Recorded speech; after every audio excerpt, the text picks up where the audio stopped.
Hello, I'm Kevin Church, and this month for May 2021, we have Captain Pete DeBoer as our Songwriter of the Month. How you doing, Pete? Doing fine, Kevin. Great. Good to have you on the show. So we always ask our people, do you come from a musical family?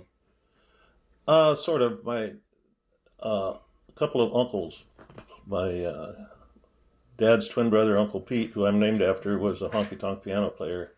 Played at the Red Dog Saloon in Juneau, Alaska, Nice. as a Standard Oil executive.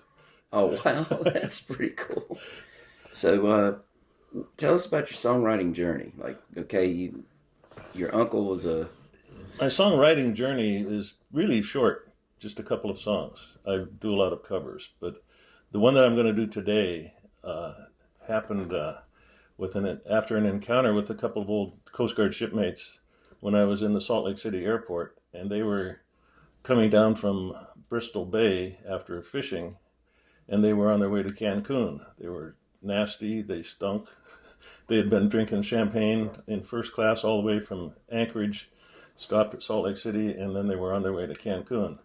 And I'd served with these guys on a Coast Guard ship out of Seattle in the mid-'70s, and we did about 10 Alaska patrols doing fisheries enforcement.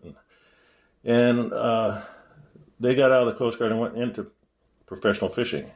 And they've been doing it quite a while, and they were unshaven, unkempt, and they were headed for Cancun. And I got on my plane from Salt Lake City back to Seattle, and I started thinking about this. And the thought came to me that there's nobody richer than a Bristol Bay fisher who has a few weeks in Cancun. And Love it. by the time I landed in Seattle, about 2.5, 3 hours later, I had a song written. And then it took me probably 5 or 6 months to really develop it. Right. And but that was the lyrics, and it's been in my head. And that was in 2004. Oh, wow. Okay. The rest of my writing has been books, novels. Tell us about that. Well, I was stationed on a Coast Guard cutter here in Charleston for 3 years, and I did 30 drug interdiction patrols down the Caribbean, and we were looking for marijuana and cocaine and a lot of Haitian interdiction too, people that are trying to get into the country on rafts and boats and things, and we took them back. It was pretty bittersweet duty, but we did that, and but in these patrols we encountered some real characters, and it was in the time in the early 80s where the smugglers were giving up the huge bales of marijuana and going to things in hidden compartments like cocaine and other drugs and hashish and things. So they were developing hidden compartments in ships. Now, heave to is a vernacular in the Coast Guard for pull over, mister, we're coming aboard. It means take all your way off and put your beam into the wind, and we're going to come aboard on your leeward side. It's a sailing term as well, when you rig your sails to stop. And so I figured out that'd be a good name for the book. And this book covers the Coast Guard cutter Escape, which was the ship I was stationed on here, on a journey through the Caribbean. And the story will take you from Charleston to the Turks and Caicos to Montego Bay and to Puerto Rico and Virginia Beach. And it's quite a little travelogue thing, and it's got some characters in it. All of the bad guys happen to be from the Citadel. Imagine that. Imagine that. But I didn't get started on this until about 2005 as well, and I finished it in 2015. But I had a lot of political things I was doing at home in my little town of Kingston in Washington State while all that was happening. So, and you don't spend a lot of time writing if you spend a year running for the state legislature. That's a pretty full-time job. Wow. I didn't win, but the way things are these days, I'm happy I didn't. I'm good with that. Well, I'm glad that you're good with it, but also not dealing with that either. Yeah. You know, So it's getting crazy out there. So about your book, you have it available, right? yes, I do.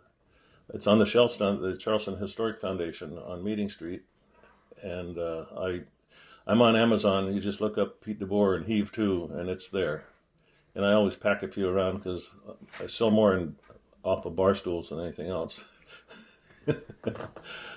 I hear that. I've seen you actually sell a couple at the bar on the bar stool. Yeah. That's pretty awesome. So, and you just celebrated a birthday. Yep. 75. Wow, that's awesome. Yeah. Well, happy belated birthday. Thank you. So, what about your musical influences along with the writing aspect? The influences, I guess, is probably Bob Dylan, J.J. Cale, Eric Clapton, Jimmy Buffett, Chris Christopherson, and those kind of stuff. I call my repertoire beaches, ballads, and blues. Nice. So That's a good mix. yeah, and I used to do private parties back before I left Seattle. I left Seattle in 2017. 1 year ago tomorrow, or 4 years ago tomorrow, in my motorhome with my trusty dog Maggie, and we put 18,000 miles on the motorhome inside of America. From straight across, we came from Newport, Oregon to Boston, Massachusetts on U.S. Highway 20. I recommend it to anybody. It's a non-interstate way to cross America, and it's just, it goes through all of these cool little towns in Idaho and Ohio and Dubuque, Iowa, and places like that. And I'd stop every night. I'd stop, of course, in the motorhome. It's been one night stopped, and then I'd travel and 2 nights stop. 1 night, 2 nights. And it took me a month to get across America that way. Wow. And I went to all these American Legion places, and Maggie got to eat all the popcorn off the floor, and it was a really fun trip. And she's had her paws in water from the Pacific Ocean, the Columbia River, the Mississippi River, the Snake River, Lake Erie, Boston Harbor, and up on the beaches of Maine and down in the Keys and the Gulf Coast of Florida. Wow, man. That's incredible. Yeah, lucky dog. Yeah, exactly. Lucky dog, exactly. Yeah.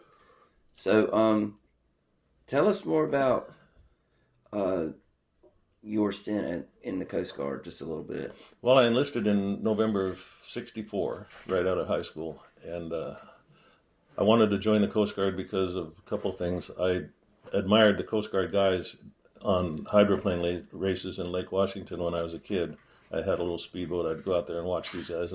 All these guys in these neat white uniforms were flirting with all the girls, and I said, that's going to be the job for me. So I signed up and never got assigned to the hydroplane races.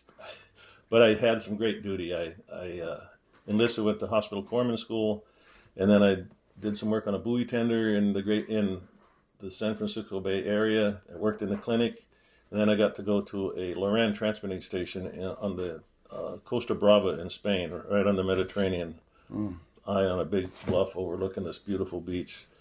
And I came back from there. They sent me to pharmacy technician school, and that was a 1-year program. And I went to headquarters, Washington D.C. after that, and I was dispensing medicine in the Coast Guard pharmacy. And along the way, the Nixon administration was starting to fall apart, and all of a sudden, I was giving tranquilizers and sleeping pills to the White House executive staff. They were called Come to My Pharmacy.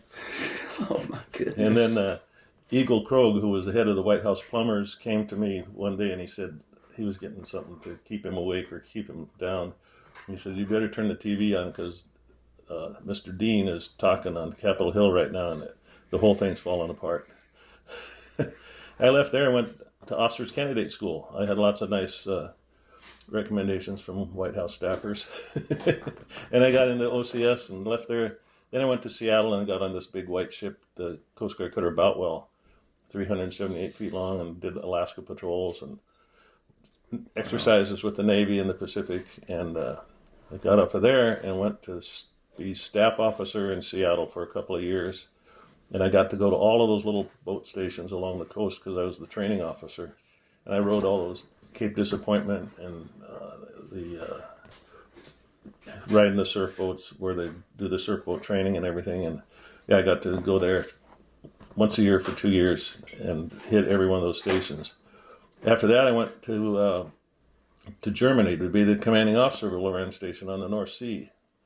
And that was a wonderful tour of duty for 2 years. And I lived in the captain's house right on the North Sea with the sand dunes between me and the North Sea, and 2 doors down from me was Britt Eklund, Ringo Starr's first wife.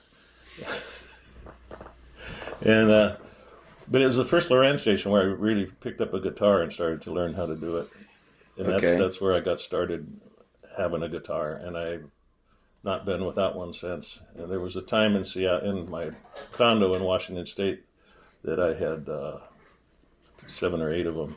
But when I decided to travel in the motorhome, I kicked it down to the one Martin D28, and that's what I got now. Okay.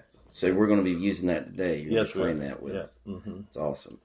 So we're glad to have you on the show, Pete, and looking forward to playing your song. We have Karen Egan with us today. Great. I've heard her. Thanks, It's Kevin. Awesome. Good to have you. Thank Captain you. Pete, everybody. Bye-bye. 3.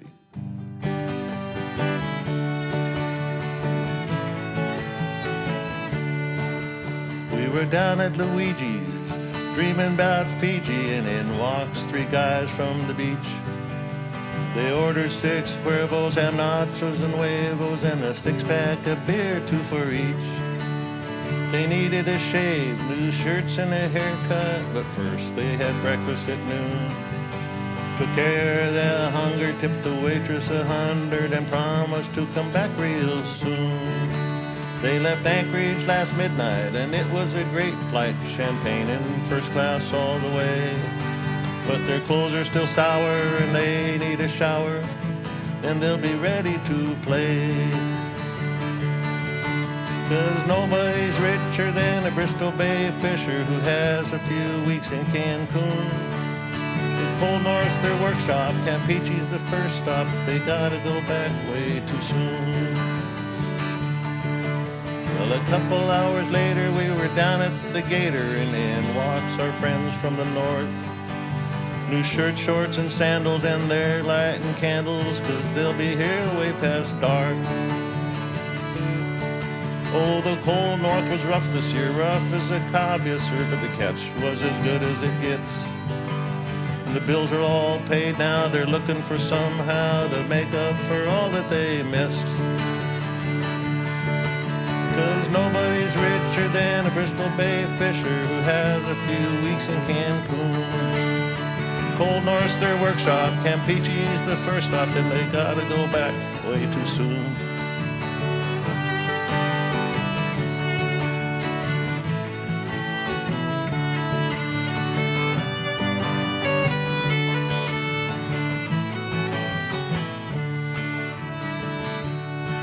Well, a couple weeks later, they're packing their bags and they're heading on up to the States.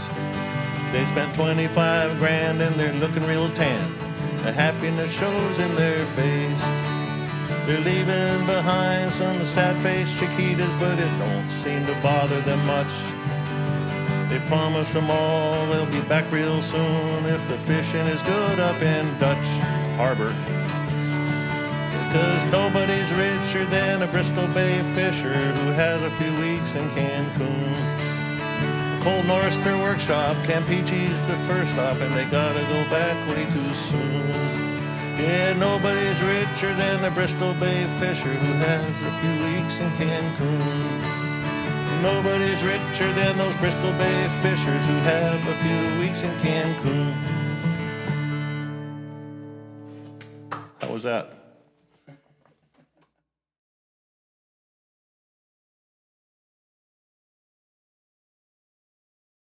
MUFIC sets you free.